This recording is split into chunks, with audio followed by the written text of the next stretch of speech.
the Genealogy Guy podcast, demystifying technology and exploring family tree research.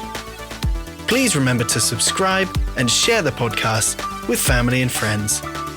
And welcome along to another episode of Armchair Genealogy podcast with me, Mel, the Genealogy Guy. This episode, it's an unusual one. With all this talk of artificial intelligence, or AI as it gets shortened to, I wanted to experiment and explore what can you get it to do. So, purely as an experiment, I fed in some documents that I'd written, asked it to analyse them and turn it into a 25-minute podcast. And it was basically all about how to get started in genealogical research. To be honest, I was impressed with how easy it was and what turned out. But for me, I don't know if it really captures the essence of a real-life podcaster. Have a listen to this episode and let me know your thoughts. Today, we're going to do a deep dive into something that I think a lot of people are interested in these days. Genealogy, family history. Right. And, you know, I think a lot of people, when they think about starting their genealogy journey, it can seem really overwhelming. Right. It's like, where do I begin? Yeah, it's a lot. Yeah, there are all these websites and there's DNA and there's, you know, all these kind of resources and records. Right.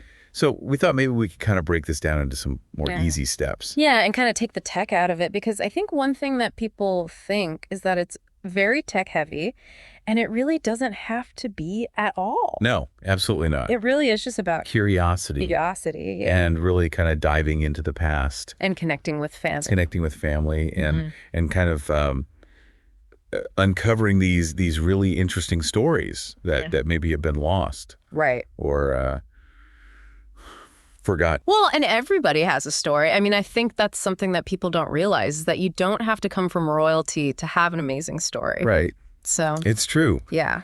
So where do we begin? Well, the best place to start is with you.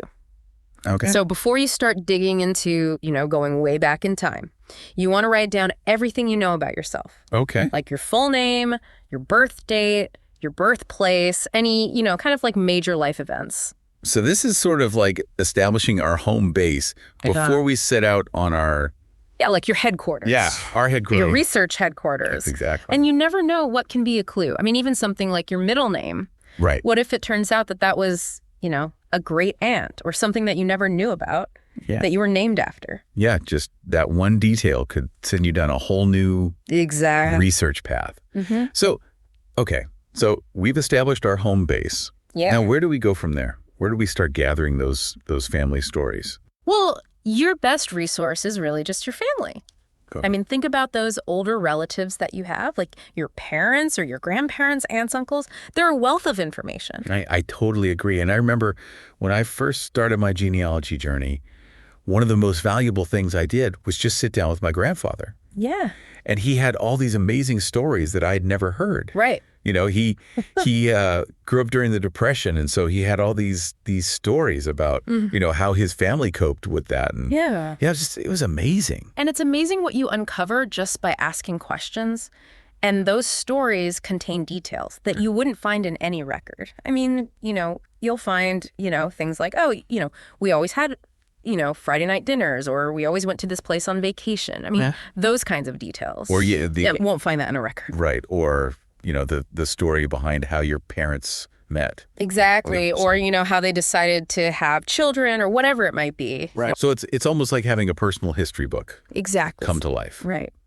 Yeah. Okay. So we've talked to our family. We've, jotted down all these stories, and maybe we have some names and dates. Mm-hmm. Now, do we have to buy some fancy software? No, not at all. Okay. I mean, especially when you're first getting started, just a notebook or even just a folder on your computer is a great way to kind of organize everything. So just staying organized from the get-go. Get-go. Mm-hmm. What are some tips for keeping all this straight? Because I know it can get really overwhelming really quickly. Well, one thing that can really help is just starting a basic family tree. And it doesn't have to be anything fancy. I mean, you can literally just draw it on a piece of paper.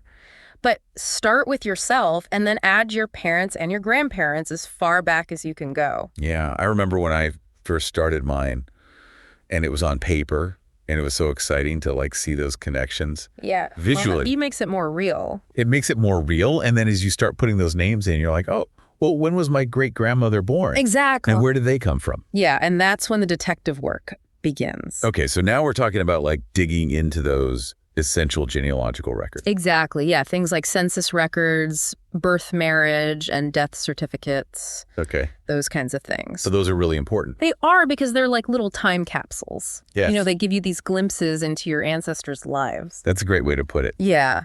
Okay, so I think it's easy to get overwhelmed when you hear about all these different types of records. Right. So where's a good place to start? Well, census records are a great place to start because they're taken every 10 years. So, you know, if you can find your ancestor in a census record, you can kind of track them every 10 years. And it gives you a snapshot of not only your family, but the community they lived in. Right. So, you know, you can see who their neighbors were, what they did for work. I love that. All kinds of things like that. And you can kind of imagine them in that setting. Exactly. I remember finding a census record from my great-great-grandfather, and it listed his occupation as a farmer, and the person living next to him was a blacksmith.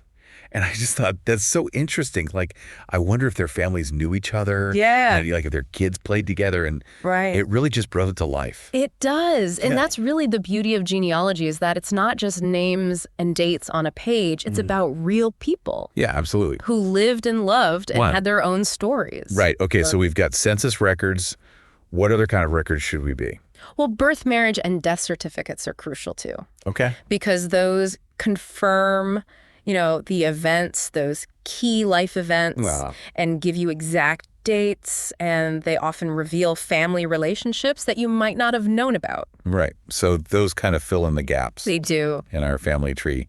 Okay, so where do we find all these amazing records?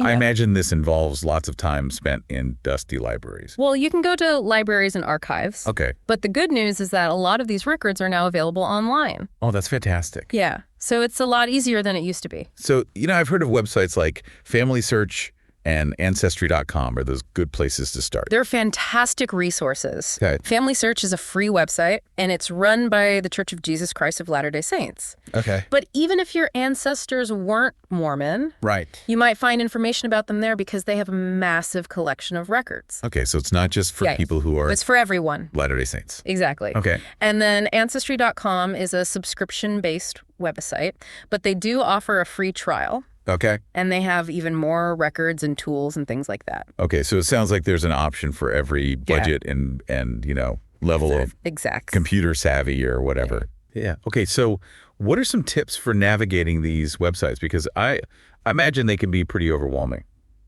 They can be, but you know, one of the best tips I can give is to be as specific as possible when you're doing searches. Okay. So instead of just searching for, you know, John Smith, try adding, you know, a birth year or a location or even names of other family members. Right, because John Smith is going to give you millions of results. Way too many. Yeah, it's way too many to sift through. Yeah, and I've learned the hard way too that common names can be really... They're tricky. Tricky, yeah. Okay, so we're being specific. What else? Well, don't be afraid to get creative with your searches. Okay. I mean, try different spellings, nicknames, variations of locations. You never know what might turn up. So it's almost like we're detectives at this point. You are. You're a genealogist. We're genealogists. You're a historian and a detective. Right. We're using all these different resources to try and... to uncover the truth. Uncover the truth. Yeah. Okay, so we're doing our searches. We're looking at these records, online and offline. But it's really important to remember that one key principle, verification. Yes, very important. So what do you mean by that? Double check everything. Okay. I mean, don't take anything at face value, especially if it's, you know, secondary information like a family tree that somebody else has posted online. Right. I know that feeling. You get so excited. You're like, oh, this is a connection. And then you realize, oh, it's based on somebody else's research. Exactly. It might not be. Might be totally wrong. Totally accurate, yeah. Yeah. So always go back to those original records. As much as possible, yes. If you can, and verify those names and dates. Okay. Yeah. So we're verifying information. What are some other ways to stay organized as our research starts to grow? Because I feel like things can get really out of hand. They can. It's really important to develop good research habits from the very beginning. Okay. And one of the best things you can do is to keep a research log.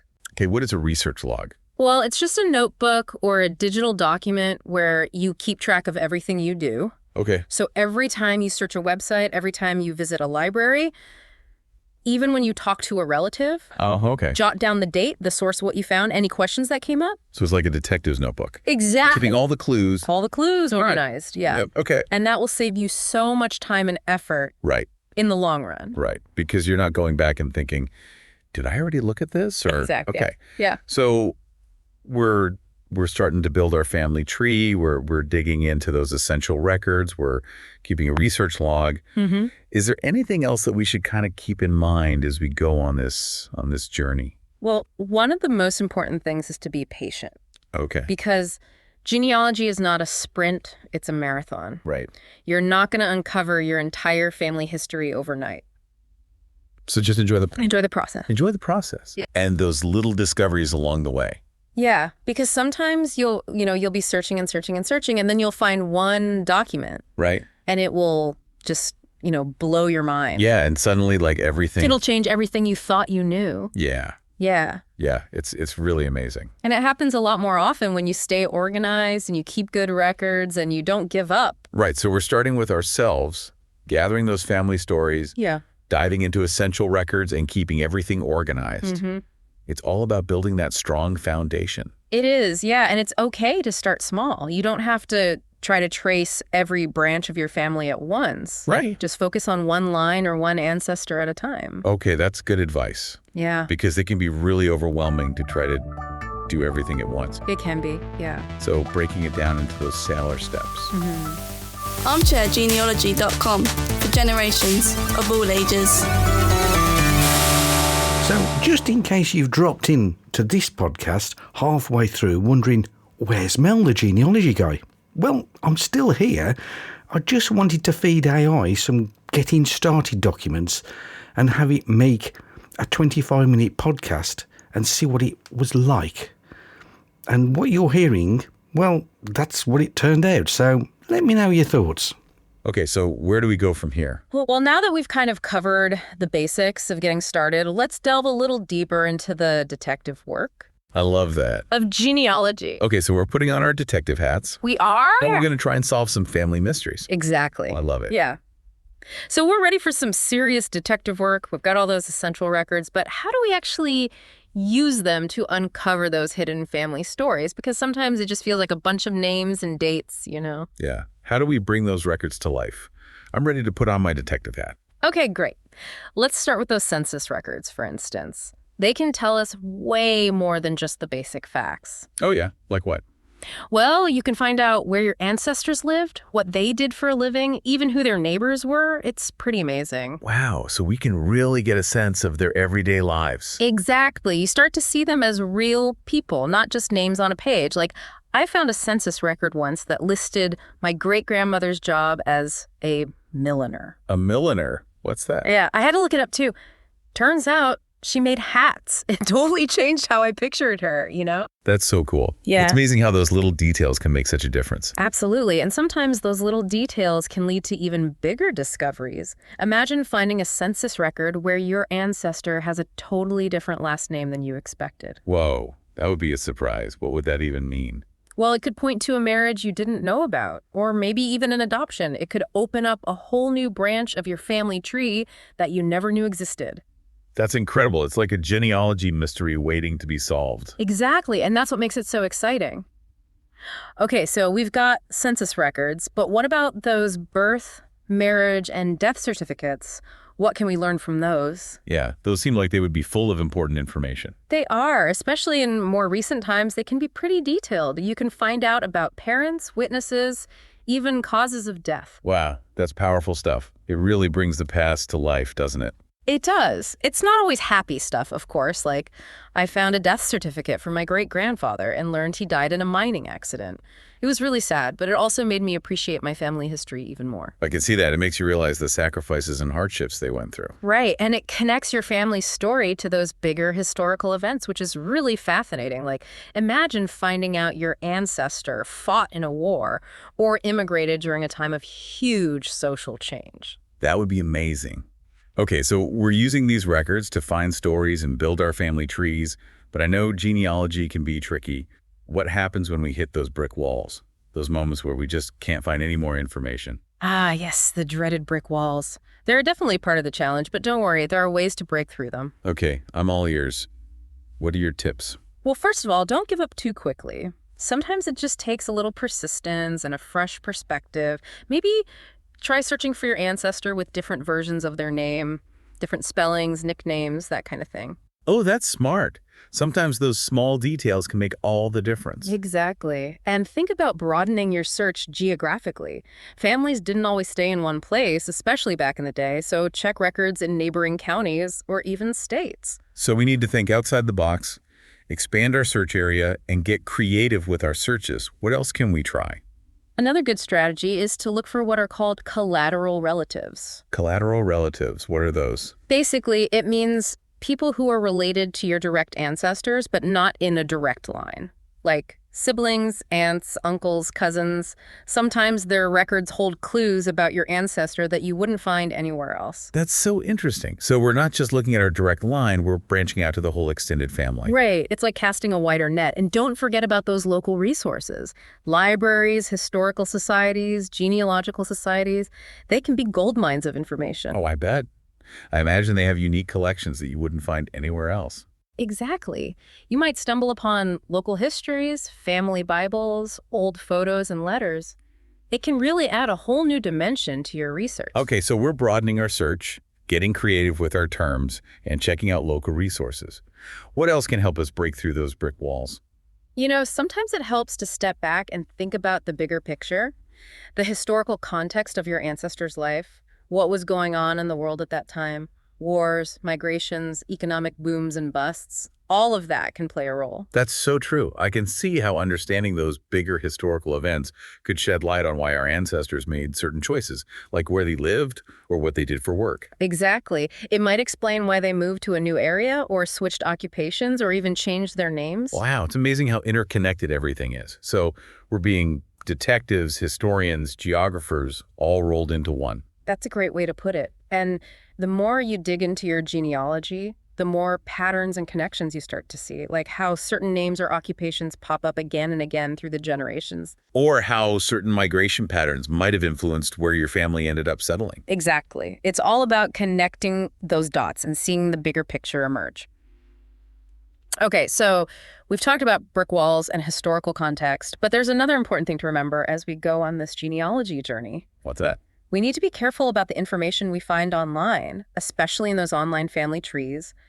Not everything is accurate, you know? Right. It's easy to get excited and just accept everything we see, but we need to double check everything. How can we tell if something is reliable or not? That's a great question. One of the best ways is to look at the source of the information. Is it a primary source, like a birth certificate or a census record? Or is it a secondary source, like a family history book or a website someone made? So primary sources are usually better because they're the original documents. Exactly. They're the closest we can get to the actual events. Secondary sources can be helpful, but they might have mistakes or biases. So we've got to be critical thinkers and really evaluate the evidence. What else should we watch out for? Well, be careful about misinterpreting old handwriting, assuming all the spellings are correct, or mixing up people who have the same name. Those are common pitfalls. Oh, yeah, I can see how those things could easily happen, especially with old documents and common names. It's all part of the challenge. But the reward of uncovering those hidden stories is worth the effort, wouldn't you say? Absolutely. There's nothing quite like connecting with your ancestors, learning their stories, and seeing how their lives shaped your own. It's a powerful feeling. It really is. And, you know, as you get deeper into this, you start to see that genealogy isn't just about the past. It's about the present and the future, too. What do you mean? Well, by learning about your family history, you're also learning about yourself. You see where you came from, what values and traditions have been passed down, how your ancestors' experiences shaped your own life. That's so true.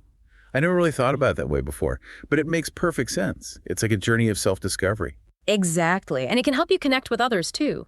Sharing your family history with friends and family can be a really powerful experience. You might even inspire them to start exploring their own family trees. I love that idea. It's like we're all part of this big, interconnected family tree, and we're all working together to uncover our shared history. That's a beautiful way to put it.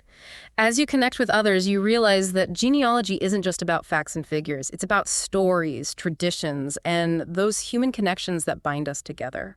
It's about understanding who we are, where we came from, and what legacy we're carrying forward.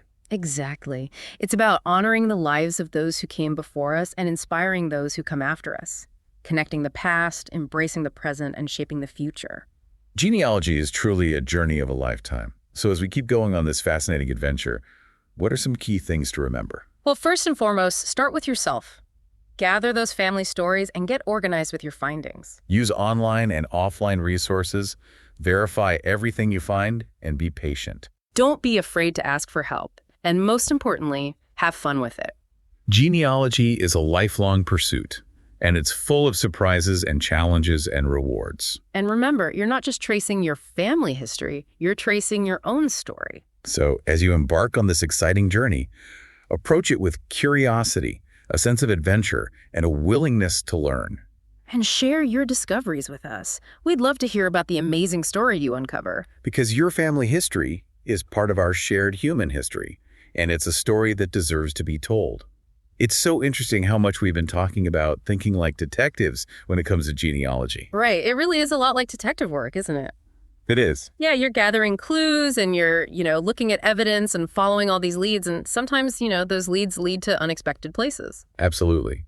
So if we are thinking like detectives, what are some of the tools we need to have in our genealogy toolkit? Well, besides those essential records we talked about in the last deep dive, one thing that can be really helpful is a good genealogy software program. Okay, so you mentioned before that we don't necessarily need fancy software to get started. Right. So when does it become helpful to kind of invest in a program? Well, it really depends on, your own personal preference and how complex your research is getting, but a good program can really help you keep everything organized. You can build those interactive family trees, and it can even help you generate reports and charts. So it's really kind of taking things to the next level, going beyond just those notes and spreadsheets that we talked about. Exactly. It can really streamline the process. Okay, so what are some things we should look for when we're choosing a program? Well, think about what features are most important to you. Do you want to be able to create really beautiful family trees that you can share with your relatives? Or do you need help with source citations? Or do you want to be able to connect with other researchers online? So it sounds like there's probably a program out there for everybody. There really is. Do you have any recommendations for someone who's just starting out? Sure. Family Tree Maker and Legacy Family Tree are both really popular choices for beginners. Okay. They're pretty user-friendly, and they offer a good balance of features without being too overwhelming. That's great. Okay, so we've got our software, we're digging into those records, and we're, maybe even connecting with the genealogy community online. Is there anything else that can help us on our detective journey? One thing that can be incredibly valuable, especially when you're hitting those brick walls, is DNA testing. Oh, DNA testing.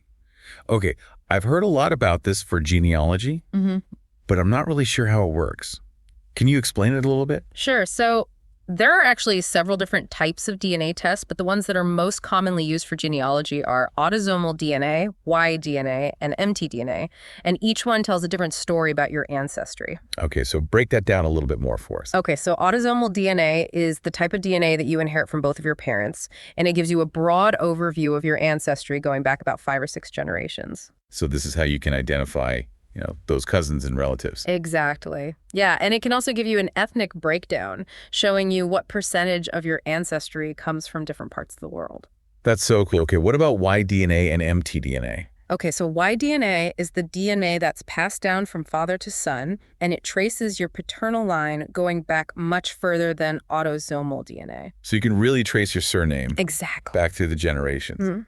Okay, and what about mtDNA? Well, mtDNA is passed down from mother to child, so it traces your maternal line. So if you combine all three, you can get a really comprehensive picture You can, yeah. of your ancestry. It's a really powerful tool. Yeah. And it can also help you break through those brick walls. Okay. It can connect you with distant cousins who might have information about your shared ancestors that you don't have. Wow, so it's really like adding a whole other dimension to our detective work. It is, yeah. Yeah. Okay, so we've got our records, we've got our software, maybe we're trying some DNA testing, and we've got our detective hats firmly in place.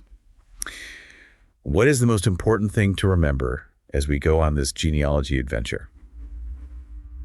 I think the most important thing is to have fun. Yes. I mean, genealogy is such a fascinating and rewarding hobby, and it really should be enjoyed. So don't get too bogged down in the details or, get too frustrated by those brick walls. Mm-hmm. Just keep exploring and keep learning and keep connecting with other people who share your passion for family history.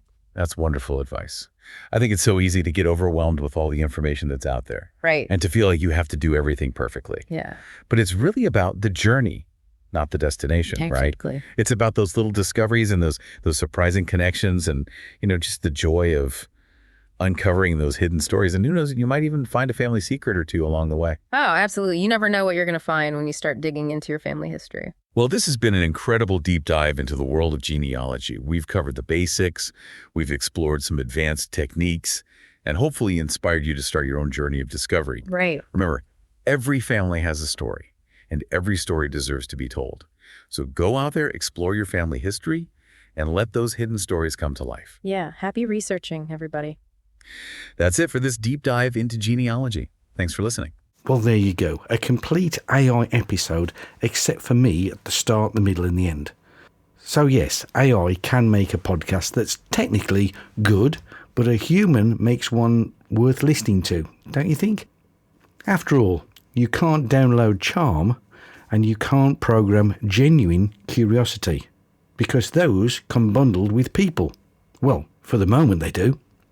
Let's face it, what people actually love about podcast isn't just clean audio and tidy bullet points. It's the personality, the random tangents, the laughter that goes on a bit too long, the stories that only a real person could tell. Or what are your thoughts? Until the next episode, happy and productive research. And remember to subscribe to the podcast to be informed when new editions are published.